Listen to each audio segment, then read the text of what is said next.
Hi everyone, welcome to this new tutorial about software Marc Mentat. In this video, we are going to talk about how to perform shape memory alloy modeling in Marc. This is a vast topic, so I'm going to divide this tutorial into a number of parts, this video being the first part of that series. Once I start the Mentat, first thing I do is select current directory.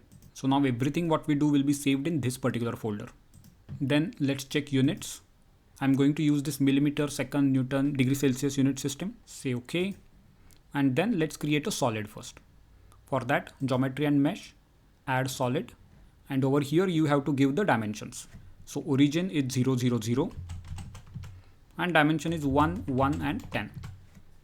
So our solid is ready. Say OK. Now before we do anything else, let's save this model. I'm going to name it as example 1 and then let's mesh it. For meshing, go to auto mesh volumes, and here I will change this to hex elements, and target element size, let's keep it at 0.5, and let's mesh the part.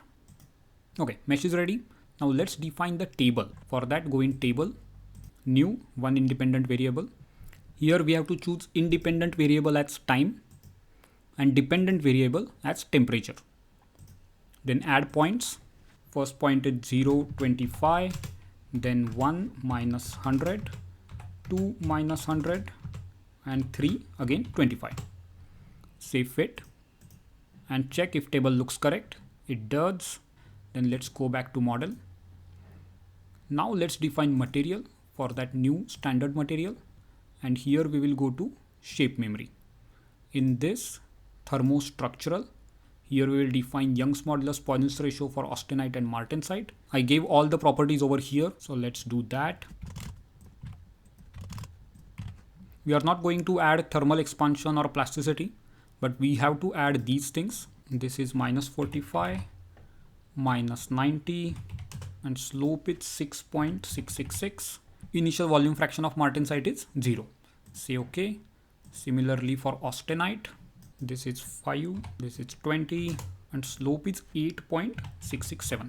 Lastly, we have to define G function. You can see here already some default values will be populated. I'm going to change only this one to 100. Everything else I will keep the same. And then let's assign it to all the elements, or you can assign it to solid as well. Then let's define boundary condition, fix displacement. I'm going to fix this surface over here. For that, I will choose all the nodes on this end.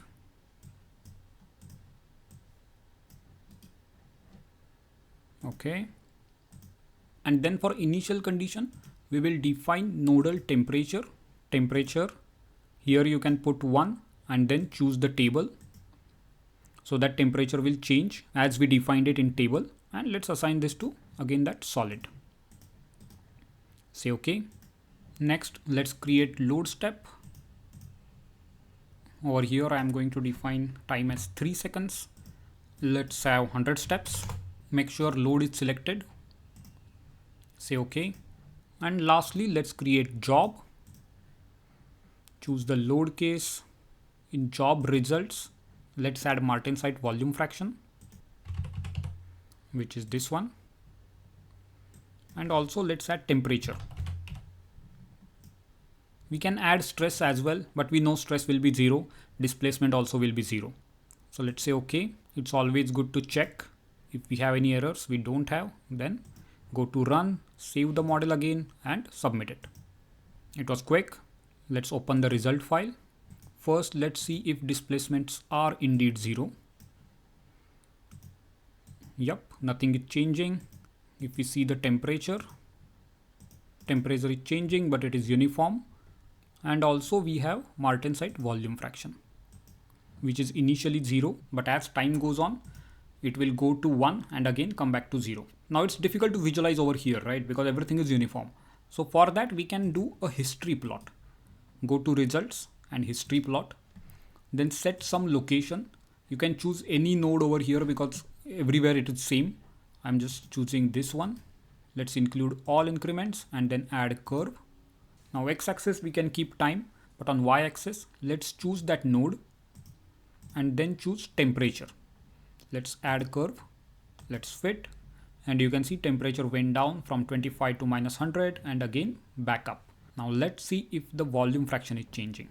So I'm going to clear this curve and choose this as martensite volume fraction. Add curve, fit, and yes, indeed we can see volume fraction is going from 0 to 1 and again 1 to 0. And if we overlay the temperature curve on this, when temperature is around -45, it starts to convert to martensite. And again, when temperature comes back to 5 degrees, it starts to convert to austenite. And that's all for this video. We have 3 more videos coming up related to shape memory alloys modeling in Marc Mentat. If you have any questions, please let me know. That's all for today, and I will see you in the next one.